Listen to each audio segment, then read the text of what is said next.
Test.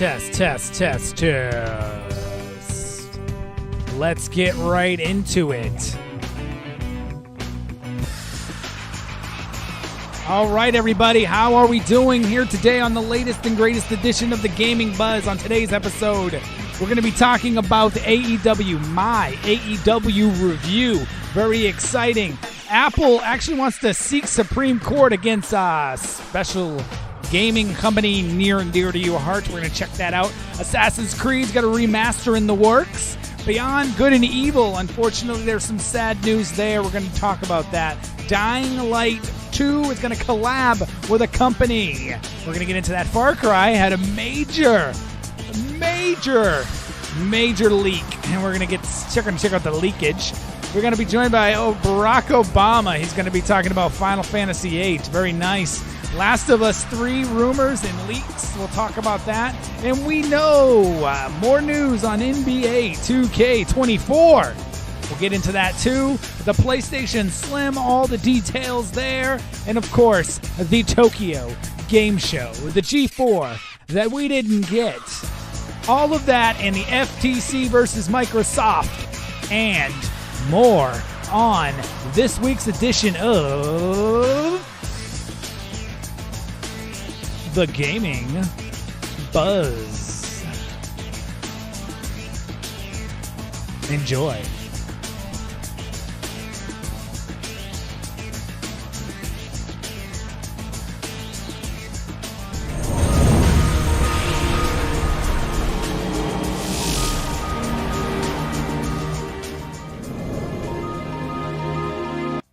How are we doing, everybody? It's been a while. I know I was going to go live with this edition of the show, but unfortunately, I could not get the stream to work. But this is the first episode, so it will premiere on multiple platforms. I want to thank everybody for being here. If you enjoy the show, don't forget to hit that like button.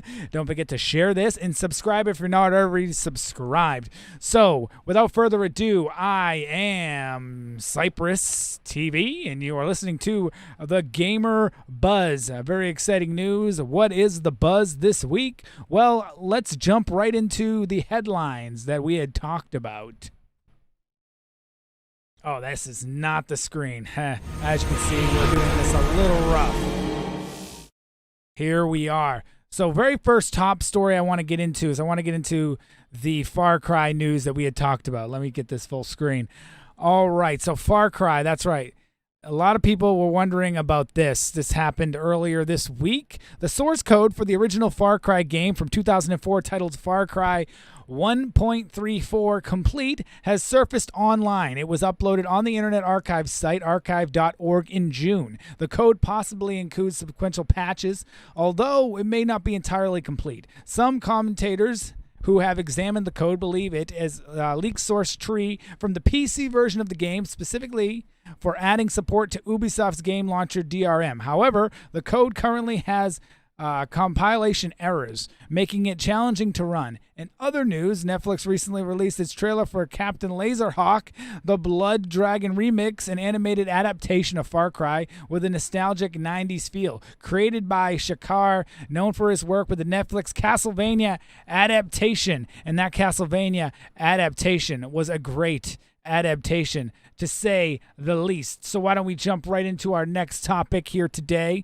By the way, I don't even know why I didn't do this. This is the quick scoop. I need to get used to doing this. The quick scoop of the week. The quick scoop of the week is the PS5 Slim rumored release. Now, mind you, this is a rumor, but according to the court documents in the Federal Trade Commission versus Microsoft trial, which we'll get into a little later on, Microsoft believes that Sony will release a PlayStation 5 Slim later this year at a price of $39.99. Microsoft urges that Nintendo Switch should be considered to be the same market as the Xbox Series consoles and the PlayStation 5, positioning Xbox as the third place contender in the console wars. The document also mentions Sony's anticipated release of the handheld version of the PlayStation 5 called Project Q, which is expected to be priced below $300. While Sony has not officially announced these products, the existence of a PS5 3 wouldn't be surprising given Sony's history of releasing slim versions of its consoles. In contrast, Microsoft Xbox boss Phil Spencer has stated that there is no urgency to release a mid-cycle console for their system. So, to sum it up, Xbox believes that there's a PS5 Slim, and earlier today there was actually a lot of talk about this and good confirmation of it. So, I think it's a pretty sure-gone conclusion that we're going to get a Slim before the end of the year. Now, let's talk about the Assassin's Creed remix that's supposedly coming out here. Assassin's Creed. Ubisoft reportedly planning to remake Assassin's Creed 4 Black Flag. According to the reports from Kotaku, the remake is in its early stages of development and is being worked on by a team of Ubisoft Singapore, known for its contributions to the previous Assassin's Creed game and the naval combat mechanics. Black Flag, released in 2013, introduced a pirate protagonist, Edward Kenway, and featured a blend of stealth gameplay, naval exploration, and combat. While details are scarce right now, fans will have to wait a few years before the official release of the remake. Sorry, I keep bumping this. I do apologize for that. But we are going to talk about NBA 2K23. What is the news here? Well, NBA 2K23 has announced Kobe Bryant, the basketball icon of the LA Lakers star, will be the cover athlete for the game on the PS5, Xbox, and PC. This is the fourth time Kobe Bryant has been featured on an NBA game cover and his second appearance since he's passed away. The special edition of the game, called Kobe Bryant Edition, and the Black Mamba Edition, features the iconic yellow and purple colors. Bryant has been selected as a star for obvious reasons to cover it. He's a remarkable career, includes 5 NBA championships, 18 All-Star appearances, and numerous accolades. Despite the tragic death in 2020, NBA 2K continues to honor his legacy and share the Mamba mentality with the players. The game is released, it is highly anticipated, and the NBA 2K titles are known for being great sports games, one of the best available. But that's speaking of passing, a very sad passing here. Beyond Good and Evil creator Emile Morel, creator director of Beyond Good and Evil 2 at Ubisoft, has passed away sadly at the age of 40. He has been with Ubisoft since 2009 and was involved in several projects, including Rayman Legends. Most of the college have expressed their condolences and highlighted his pride in Beyond Good and Evil 2 and his dedication to his teammates. Ubisoft released a statement acknowledging his death and expressed their grief. Beyond Good and Evil 2 was announced in 2017 and has limited updates since its development. The game will be pre-production as of February 2022, and Sarah Renault has been hired as lead writer August of this year. So the game is not out yet, sadly. We lost a game developer, which is very, very sad. I need to fix this because I feel like I'm off frame. Very, very sad news. Unfortunately, sometimes that's how it goes. Dying Light 2. Now, some people haven't really played much of this. I know there was some people expressed some disappointment in the game. I understand. But Dying Light 2 has announced a crossover event with the Walking Dead franchise. The collaboration aims to bring new content to the game. While details are not regularly available at the moment, a promotional image suggesting an exciting possibility. Previous crossovers with different companies have offered unique timed event and reward. Similar experiences may be expected with The Walking Dead. The official announcement on Twitter features a custom artwork inspired by the Alan Moore comic book works, hinting that a crossover may draw more from the comic rather than the TV show. Dying Light 2 has been consistently updated its mechanics and gameplay, with recent updates improving parkour combat and overall player immersion. The gut feeling update introduced a significant change to the enhanced game world and physically, and the Walking Dead crossover might intrigue the Dying Light fans and Walking Dead fans alike to jump on and experience this unique community with quests and different features, suggesting that its importance in the future of suggesting that they're still working to improve the game and the franchise for the future. Dying Light 2 is currently available for PC, PS4, PS5, Xbox One, and Xbox Series X and S. Apple. Let's talk about Apple seeks Supreme Court, which is kind of weird. Apple is seeking to take an ongoing legal battle with Epic Games in the U.S. Supreme Court. The dispute began in 2020 when Epic implemented changes in Fortnite's bypass Apple's payment system. Apple removed Fortnite from the App Store, leading to an antitrust lawsuit with Epic. The district court ruled in favor of Apple on most counts, but mediated third-party options. The Ninth Circuit Court Appeals upheld the decision and prompting Apple to urge for a Supreme Court review. Apple claims that the nationwide injunction against the anti-steering policies is an overreach. The Supreme Court reviews a limited number of cases each year, so it is certain that it will hear the Epic Games previously stated that Fortnite would return to the App Store in 2023. Will it return in 2023? I think that Apple would want that not to happen, but we're going to have to follow that closely to find out more on it. Last of Us 3 leaks. That's right. There's a lot of leaks happening today. I read this earlier today, so I did have a chance to write this up, but it may have updated since then. So if I don't have all the information up to date at the moment, I will talk about it again next week. Last of Us 3 has not been officially confirmed, but recent leaks suggest a possible sequel. The Last of Us franchise has grown in popularity over the last decade, with the first game being highly acclaimed, and the controversy released of Last of Us Part 2 did not deter its success. The success of the HBO's Last of Us series has further fueled the franchise popularity. With Naughty Dog, Neil Druckmann has been tight-lipped about the potential Part 3. Recent leaks have emerged. According to the leaks, Part 3 will feature a new group of survivors based on an old Victorian house near a devastated city. The leaks also mention new characters, including Lucas, Val, Mason, Garcia. Another leaker claimed that Eli will return and play an important role. The leak suggests that the motion capture work is underway, indicating that the game is in early production stages. However, it's important to take these leaks as caution because we don't know. These could just be leaks, but I do plan on featuring this as a main topic if we learn more. But until then, they are just leaks. Do not take them serious. Do not just take them for what they are. Again, just leaks. Now, with the final quick news going on, I want to talk about the E3 that we did not get. What is that E3? Well, Derelict Entertainment developed. We're not. I was going to talk about that story. We're going to talk about that next week as more details come out. I'm sorry, that was totally off topic. I clicked the wrong thing, but we're watching the right video. So allow me to find. Where is it? Oh, man, I lost it. Here we go. Tokyo Game Show 2023 is set as the largest, according to organizers. The event will take place at the Marzariya Messiya in Japan. It will utilize an entire venue for the first time in 4 years. Unlike the last year where there were COVID-19 restrictions, there'll be none this year, allowing full space to be used for exhibitors and visitors. Over 2,000 booths and over 200,000 visitors are expected to attend.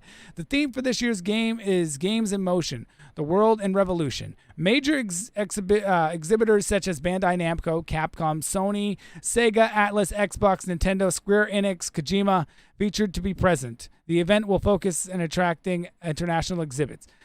Visitors will be expanded business meetings, areas, face-to-face negotiations. General admission tickets for Japanese residents go on sale July 8th, with international residents can purchase their tickets on July 26th. Despite the cancellation of E3, other major game shows like Summer Games Fest and GDC 2023 have returned, and this is just another example, and I think this will be the E3 that we did not get. All right, everybody, that is the news. And why don't we go into this week's review?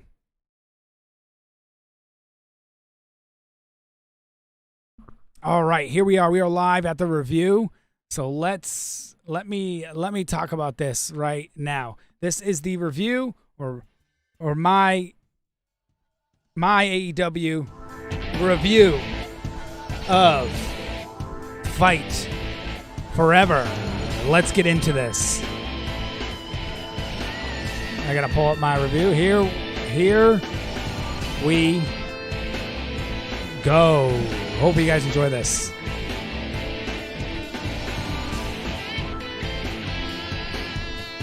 I need to look at the camera. I apologize. I was not. Again, this is the first episode. I do apologize. Here we go. All right, AEW Fight Forever. As a dedicated wrestling fan, I have recently had the opportunity to attend watch the AEW Fight Forever and play it. Well, I was enjoying oh my God, let me reset this. As a dedicated wrestling fan, I recently had the opportunity to play AEW Fight Forever. Oh my God. I apologize. This is the first time. Let's start it from the top. Here we go. As a dedicated wrestling fan of video games, I had the pleasure of diving into the virtual world of AEW Fight Forever. This game delivered a thrilling experience that showcased the essence of professional wrestling. Although it had a few areas that could have been enhanced, it truly could have reached its full potential. One of the standout aspects of AEW Fight Forever was its gameplay mechanics. The controls were intuitive and responsive, allowing players to execute a wide variety of moves and strategies with relative ease. The variety of wrestling styles and signature move available for each character added a depth of replayability and gameplay, keeping things fresh and exciting. Visually, AEW Fight Forever presented a solid package with character models more detailed and realistically rendered, capturing the essence of wrestlers and making them easily recognizable. The arenas and environments were visually appealing, although a greater variety in settings would have added a better diverse visual appeal. The roster of wrestlers featured in AEW Fight Forever was extensive, impressive even. Fans of the All Elite Wrestling will find joy in controlling their favorite wrestlers, while also discovering new ones. Each character has its own unique attribute and movesets, allowing players to experiment with different playstyles and strategies. However, a deep character customization system would add an extra layer of personality to immerse you into the game.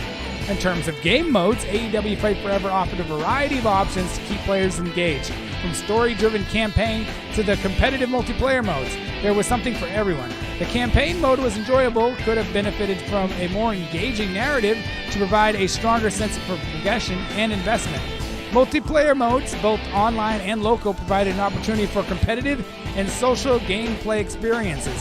The online matchmaking system worked smoothly, allowing players to test their skills against opponents from around the world. However, occasional connectivity issues and lack of matchmaking depth hampered the overall experience. Despite these shortcomings, AEW Fight Forever excelled in capturing excitement and the intensity of professional wrestling. The game's attention to detail, solid gameplay mechanics, and extensive roster made an enjoyable wrestling experience, which further improved a narrative depth, character customization, and online matchmaking. AEW Fight Forever has the potential to become an even more immersive and captivating wrestling game. In conclusion, AEW Fight Forever is a thrilling wrestling video game that offers a satisfying experience for fans of the genre. While it falls slightly short of perfection due to some areas that could have been improved, it remains an enjoyable title that captures the essence of All Elite Wrestling and provides hours of gameplay entertainment. My score for this game was a 7 out of 10. I recommend getting it, and I recommend you check it out.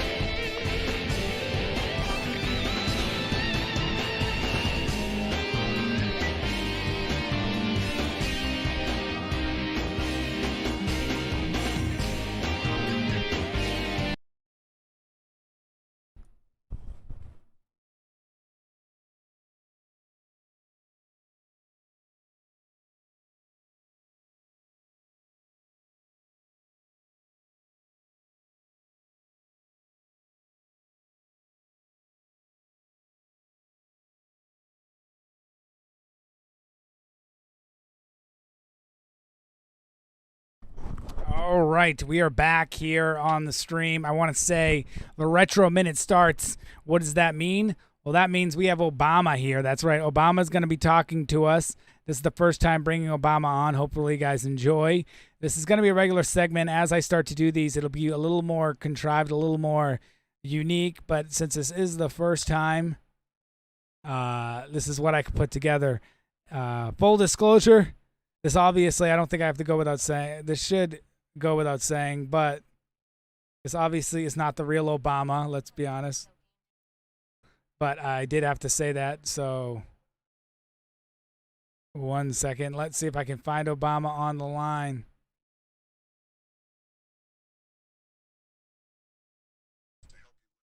All right, here we go. Thank you. Thank you. Wait a minute. Why isn't he talking? Hold on. Hi, it's Gwen. No, okay. We need to find Obama.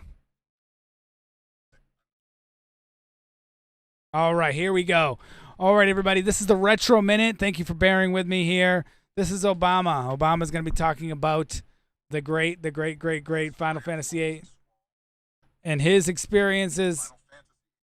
Final Fantasy VIII. Yes, Obama. Very nice.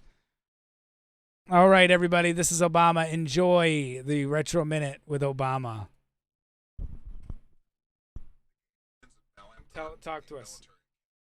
Final Fantasy VIII, released in 1999, is a legendary role-playing video game developed and published by Square. Set in a captivating world, the game follows the story of Squall Leonhardt, a member of an elite mercenary force known as CD, and his companions in their journey to save the world.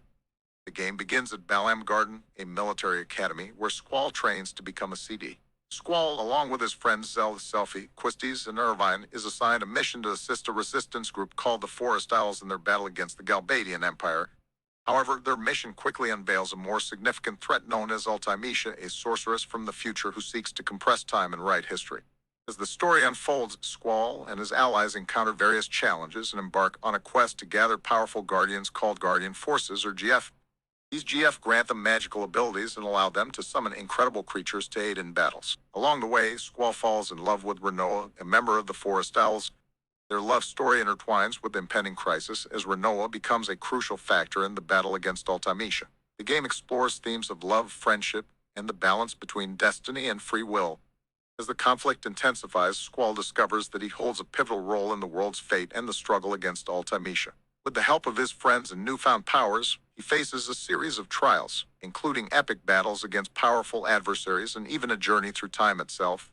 The game reaches its climax as Squall and his allies confront Ultimecia in a final showdown. Through courage, determination, and the bonds they have formed, they overcome the odds and prevent Ultimecia from altering history.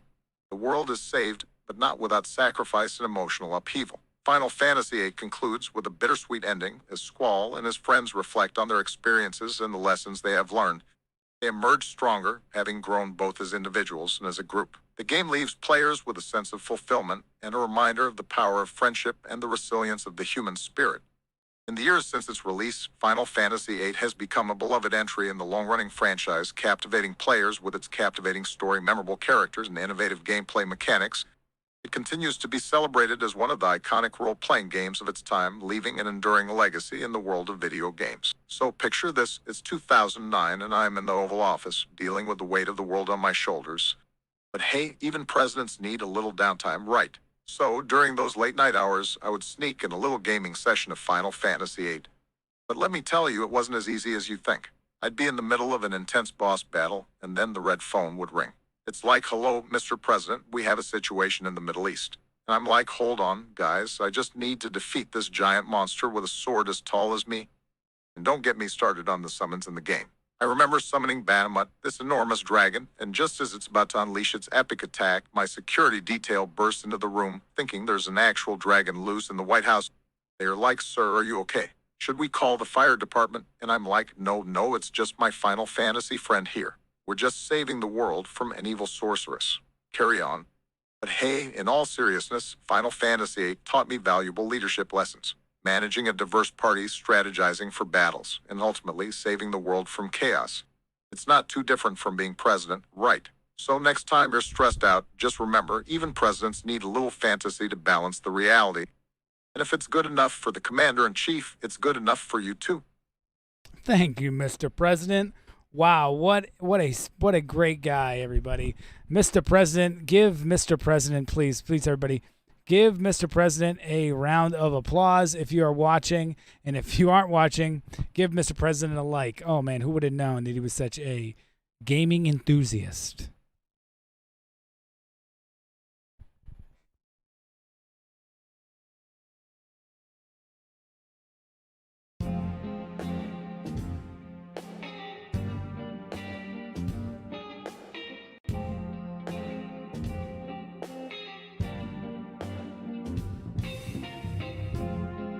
All right, everybody. Again, I'm still getting used to these slides. All right, here we are. I want to talk about the main topic here today, why we're here. The main topic. So bear with me as I get us all set to do that. I do hope you guys are enjoying this first episode ever. If you please leave a comment if you do like this, or you see where I'm headed, you understand like kind of the direction I'm headed. I again appreciate everybody that's able to check this out. But why don't we jump into the main topic. And I had all of these things planned, by the way, but again, since it is the first episode, you know how it goes. Without further ado, why don't we set this up?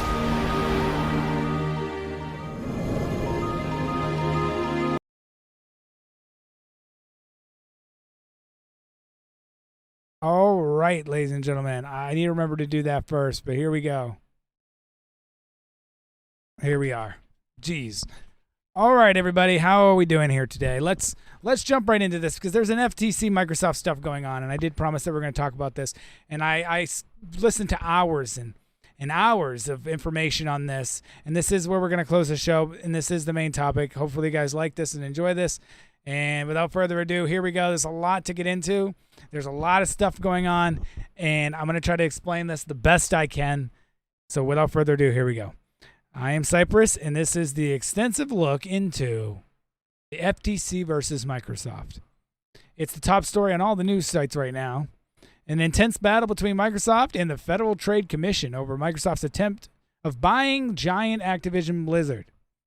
The decision now rests in the judge Jacqueline Scott Curley. Both companies and the FTC spent a week in court presenting their arguments and testimonies. Fans of the Xbox and PlayStation have been getting a glimpse into the fast-paced, competitive business in the world of gaming platforms and major publishers. Here is what you need to know about the past week and what might happen going forward in the Microsoft Activision FTC case. The judge expected to rule before July 18th on whether to block the $68.7 billion deal. That's the proposed closing date that, ironically, is the proposed closing date for the acquisition of Activision Blizzard, the publisher behind popular games such as Call of Duty, World of Warcraft, and Overwatch. The FTC filed a lawsuit back in December to stop the deal. The recent court hearings focused on the government's request for restraining order to halt any merger activities until the lawsuit is resolved. Until the lawsuit is resolved. And whether or not to make the deal permanent will be decided by this case, the resolution that is. If the judge rules in favor of Microsoft, the acquisition will proceed and it will be challenging for the FTC to reverse the deal. The FTC would need to reconsider if it's worth the efforts to continue fighting, as a ruling against their motion would undermine their antitrust case. It is important to note that this case falls under the FTC's own administration law system, so Judge Curley and her district court wouldn't be involved in further proceedings. It's also worth mentioning that the United Kingdom and the European unions have already expressed their opinions on the Activision-Microsoft deal. The UK Competition and Markets Authority moved to block it back in April, while the European Union approved it in May. Although these bodies act independently, if the two of them agree, it might influence third parties of Judge Curley to allow the deal to move forward. Or not. Microsoft could potentially relocate to its Activision offices in the UK. On the other hand, if the judge rules in favor of the FTC, the deal won't happen, and Microsoft will likely have to abandon it, paying Activision a termination fee believed to be around $3 billion. Microsoft attorney Beth Wilkinson also mentioned that a legal battle before the FTC in-house court would be a lengthy and cumbersome process that would likely kill the deal regardless of the ruling. Regarding a game exclusivity, if Microsoft wins, future games from ZeniMax, including the highly anticipated Elder Scrolls game expected to release in 2026, would likely be exclusive to the Xbox consoles and the PC. Xbox Game Studios, which consists of 22 studios, already developed many of the Xbox exclusive titles such as Forza Motorsports, Gears of War series. Some studios like Excel Entertainment, Ninja Theory, and Obsidian Entertainment were acquired by Microsoft back in 2018 and are currently producing exclusive games for the Xbox. However, Microsoft has made efforts to keep Call of Duty on PlayStation platforms and has offered agreements to Sony and Nintendo for 10 years to ensure priority access across all platforms. During the recent hearings, the FTC attorney questioned Xbox Phil Spencer under oath about keeping Call of Duty on PlayStation platforms. However, Judge Curley intervened, redirecting the questioning. The FTC has primarily focused on console exclusives as a main concern, especially with the potential to harm PlayStation owners if they are to lose access to Call of Duty. However, Microsoft acquisition of ZeniMax and emails from Sony President Jim Ryan seem to challenge this argument. Throughout the proceedings, Judge Curley questioned the FTC's arguments and emphasized the importance of considering consumer harm rather than the harm to Sony. She also cited data showing that a significant percentage of PlayStation owners don't play Call of Duty. These interactions left the FTC attorney somewhat puzzled during the closing arguments. Microsoft and Activision have consistently emphasized the benefit of consumers throughout the case. And that wraps up the extensive news update on the ongoing Microsoft Activision FTC case. We're eagerly awaiting the ruling, and it could reshape the gaming industry and impact the gaming experiences of millions of players. So stay tuned to this program for more on that. I want to say, really, we don't really know what's going to happen moving forward. It's kind of crazy to say, but we don't know. And it is going to change the way gaming looks.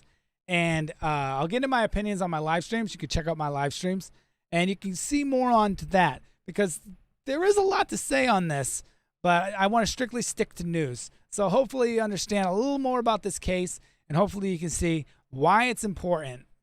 And thank you for checking it out.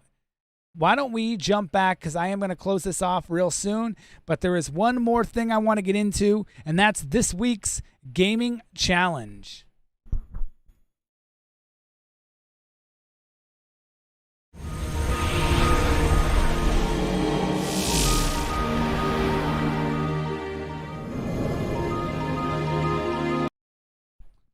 Welcome back. All right, we're going to dive right into this.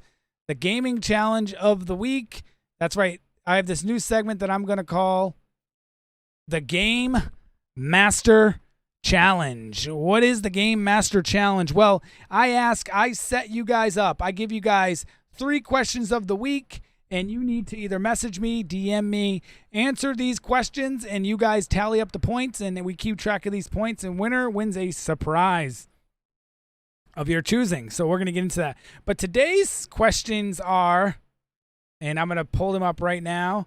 They're going to be Final Fantasy VIII related that we just talked about. And hopefully, wait a minute. Sorry. 1 second. I just lost my page. And we're going to jump right into this once I find these. And you are going to have a chance to answer these questions throughout the week. On my Discord, you can comment on the video on YouTube. You can DM me directly. As long as you answer these questions, you will be entered into the gaming tallying. All right. How does the junction system work in Final Fantasy VIII? That's your first question. What are the main characters and names and roles of what are the party members that you can have? What are their names in Final Fantasy VIII? These are party members that you can actually have. Can you explain the storyline and the main points of Final Fantasy VIII in one sentence?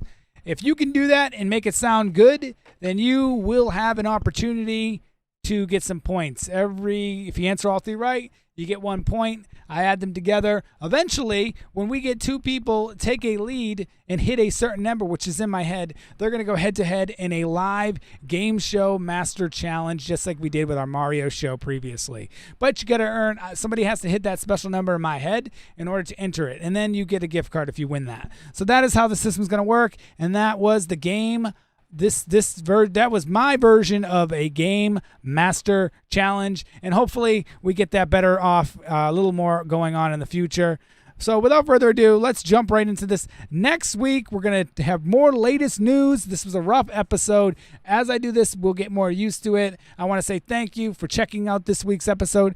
I will see you guys next week, next Thursday, same exact time. Hopefully it's live next week. But until then, you guys stay healthy. See you tomorrow.